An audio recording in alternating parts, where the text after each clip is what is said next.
Bonjour tout le monde, nous les élèves de la 4e année primaire de l'école internationale School, nous vous présentons aujourd'hui une capsule sur la multiplication encadrée par notre maîtresse de la numération, Madame Selma. Cette capsule a pour objectif comprendre le sens de la multiplication, savoir poser une opération de multiplication et savoir utiliser la multiplication pour de différentes conversions. Pour résoudre un problème mathématique, on peut utiliser de différentes méthodes. Parmi ces dernières, on a vu l'addition et la soustraction. On utilise l'addition avec le signe plus lorsqu'on additionne et la soustraction avec le signe moins lorsqu'on retire. Ici, nous avons 4 groupes de 2 élèves. Alors, combien d'élèves nous avons en tout? Pour compter le nombre total des élèves, nous pouvons les additionner par groupe. 2 plus 2 plus 2 plus 2 égale à 8. Donc, nous avons le chiffre 2 qui se répète 4 fois. 2 fois 4 égale à 8. Nous pouvons faire la même chose avec 6 groupes de 3 élèves. 3 plus 3 plus 3 plus 3 plus 3 plus 3 égale à 18. Donc, nous avons 3 qui se répètent 6 fois. Donc, nous pouvons écrire tout simplement 6 fois 3 égale à 18. Alors, au lieu d'utiliser l'addition, nous pouvons utiliser la multiplication afin de simplifier nos calculs. D'où l'utilité d'apprendre les tables de multiplication de 1 à 9 qui nous servent à compter rapidement. Comment poser alors une opération de multiplication? Voici une multiplication. Nous allons devoir multiplier 213 par 4. Pour commencer, nous allons écrire 213 puis placer le 4 en dessous.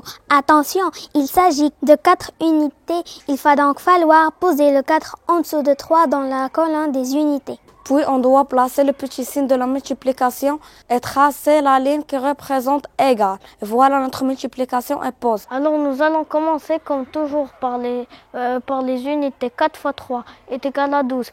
Nous allons écrire le 2 des unités et retenir le 1 des dizaines à droite de notre calcul. Après, nous allons faire 4 fois 1 est égal à 4. Puis nous allons rajouter la dizaine. 4 plus 1 est égal à 5. Et à la fin, nous allons faire 4 fois 2 est égal à 8. Prenons un autre exemple.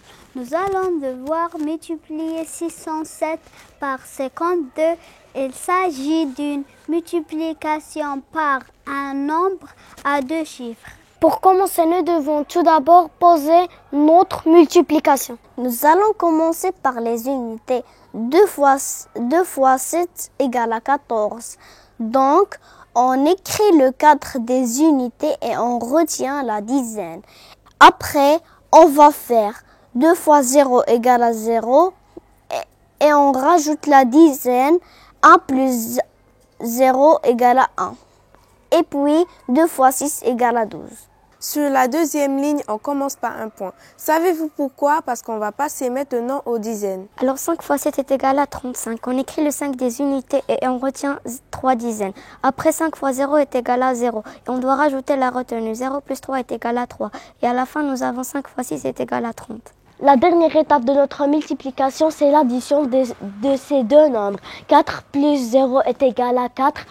1 plus 5 est égal à 6, 2 plus 3 est égal à 5, 1 plus 0 est égal à 1, 0 plus 3 est égal à 3. Le résultat alors, 31 564. Quand est-ce qu'on utilise la multiplication pour effectuer des conversions? On peut utiliser la multiplication pour convertir d'une unité à une autre plus petite. Voyons alors cette situation. Monsieur Berger revient d'un pays tropical et raconte son voyage. Pendant 3 jours exactement, il a plu sans arrêt. Donc, pendant combien d'heures a-t-il plu? Pour répondre à cette situation, nous devons répondre tout d'abord à cette question. Combien d'heures nous avons dans une journée? Dans une journée, nous avons 24 heures. Donc, on va prendre les 3 jours multipliés par 24 heures. 3 fois 24 est égal à 72 heures. Et c'est bien la réponse à notre question. Nous avons un autre exemple. Une citerne contient 1250 litres d'essence. Comment exprimer alors cette contenance en décilitres? Pour commencer, nous devons répondre tout d'abord à cette question. Combien de décilitres nous avons dans un litre? Alors, dans un litre, nous avons 10 décilitres. Donc, on va prendre les 1250 litres multipliés par 10 décilitres. 1250 multiplié par 10 égale à 12 500 décilitres. Et c'est bien la réponse à notre question. Et voilà, notre capsule d'aujourd'hui touche à sa fin. Nous vous remercions pour votre attention et à la prochaine.